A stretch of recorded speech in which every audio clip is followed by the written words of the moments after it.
इस वीडियो में डिस्कस करेंगे nth रूट ऑफ यूनिटी। इसका मतलब है 1/1/n, इसका सॉल्यूशन क्या मिलेगा। तो इसलिए 1/1/n इसको x ले लेते हैं, तो इसका मतलब है x⁴n, इसका वैल्यू मिलेगा 1। अब इस 1 को लिख सकते हैं cos 2k pi plus i sin 2k पाई, तो x मिलेगा cos 2k pi plus i sin 2k pi power 1/n। अब इसमें डी मॉइबर्स थ्योरम अप्लाई करेंगे तो x का ऐसा वैल्यू मिलेगा जिसमें k का वैल्यू है 0, 1, 2 अप टू n-1। तो इसका मतलब है n सॉल्यूशन मिलेगा, n रूट्स मिलेगा। अब इसमें k equal to 1 particularly put करेंगे तो जो वैल्यू मिलेगा इसको लेना है अल्फ़ा, तो बाकी जो रूट्स है वो अल्फ़ा के पैटर्न में मिल जाएगा। तो finally nth root of unity ये है 1 alpha alpha square alpha power n-1, जिसमें अल्फ़ा का जो वैल्यू है वो है cos 2π/n plus i sin 2π/n।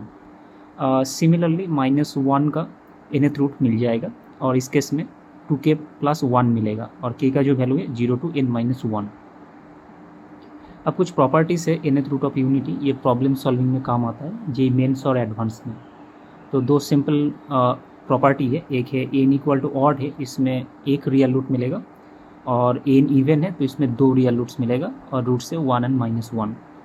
अब जो इम्पोर्टेंट प्रॉपर्टी है वो है अगर nth root of unity n root से इसको अगर ऐड करेंगे तो इसका वैल्यू मिलेगा 0, सिंपल ऐड करेंगे तो।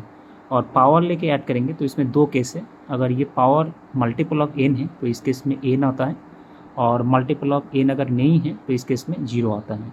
तो ये दोनों इंपॉर्टेंट प्रॉपर्टी है और इस प्रॉपर्टी का एप्लीकेशन ये आता है, ये भी कभी कभी यूज़ होता है। ये है cos 2k π/n, इसका समेशन आता है 0, सिमिलरली साइन का 0 आता है। अब नेक्स्ट जो है ये भी इंपॉर्टेंट है, प्रोडक्ट ऑफ द रूट्स। इस केस में दो केस है, अगर n ऑड है तो 1 मिलेगा और इवन है तो -1 मिलेगा। नेक्स्ट है ये ऑब्जर्वेशन है, product plotting of the roots. ये यूनिट सर्कल में है, वर्टाइसेस ऑफ रेगुलर पॉलीगन है। तो nth रूट ऑफ यूनिटी जो है वो रेगुलर पॉलीगन का वर्टाइसेस है, तो ये 1 अल्फ़ा अल्फ़ा स्क्वायर ऐसे अल्फ़ा पावर n-1 मिलेगा। और ये जो रूट्स है ये कॉन्जुगेट फॉर्मेट में मिलता है, अगर ये एक रूट है तो इसका कॉन्जुगेट ये भी एक nth रूट ऑफ यूनिटी मिलेगा। सिमिलरली अल्फ़ा स्क्वायर एक nth रूट ऑफ यूनिटी है, इसका जो कॉन्जुगेट है ये भी एक nth रूट ऑफ यूनिटी मिलेगा। अब इसमें कुछ प्रॉपर्टीज़ है, जैसे ये प्रॉपर्टी है, ये प्रॉब्लम सॉल्विंग में काम आता है। इसमें z पावर n-1 इसका n फैक्टर्स मिलेगा, इसमें z-1 से अगर डिवाइड करेंगे तो ऐसे फॉर्मेट मिलेगा, तो ये मिलेगा z-1 z-z2 z-zn। अब एक इंटरेस्टिंग प्रॉपर्टी है a³ + b³, इसका दो फैक्टर्स